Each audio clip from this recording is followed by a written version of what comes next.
Welcome to ILcornTV with this week's look at agriculture news. Was it cold enough for you early last week as we experienced freeze warnings for many parts of the state, but we rebounded nicely with temperatures back in the 60s and even the lower 70s for highs.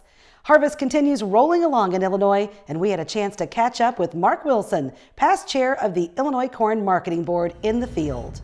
We're combining corn. Started last Thursday. Took a day off to go to Chicago and meet with some Taiwanese people and sign an agreement for them buying some of our corn products over the next 2 years. Got back at it and been going pretty good the past couple days. Now, let's meet Ali Gibbs and how her family in Benson is now a part of taking a 2-acre plot out of production for a garden to help feed America and Illinois. Hi, my name is Ali Gibbs. I am originally from Bloomington, Illinois. I now farm here with my husband's family in Benson, Illinois, and we farm a little over 200 acres, so we're a tiny little operation in the middle of central Illinois. So we row crop corn and soybeans. This year we're all corn, and we also pulled a 2-acre plot out of production for a garden for feeding America and feeding Illinois.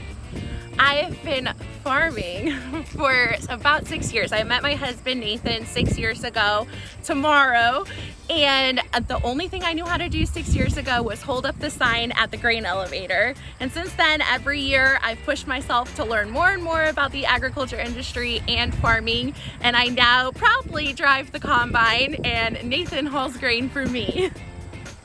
So at first it was very nerve-wracking. I learned on beans last year on soybeans, and that seemed a little bit easier. This year I'm learning corn.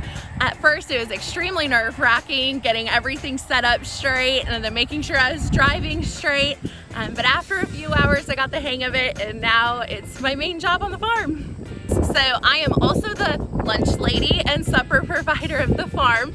My mom and we prepped our meals about 2 weeks ago. We froze them for suppers, and when we get back in, while the guys are putting all the equipment away and taking the last load to the elevator, I'm putting everything in the oven to reheat and get everything ready to have supper in the garage with the guys.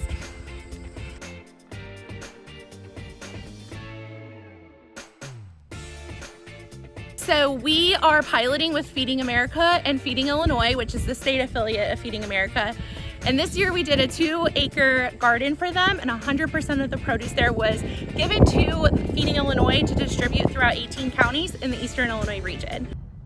Finally, more than 16,000 farmers and agricultural organizations representing corn, citrus, grain, sorghum, sugarcane, and other crops recently united against EPA's proposed revision to its 2020 atrazine registration review decision, submitting comments calling for the agency to base decisions on credible scientific evidence. Efforts to help farmers speak out against the proposal were coordinated by the Atrizine Network, a diverse coalition of state and national agriculture groups across the nation that rely on atrazine and other triazine herbicides to control weeds. The atrazine comment period ended October 7th. The next step is a scientific advisory panel, which EPA has committed to convening to examine the science behind its proposed 3.4 parts per bushel level of concern.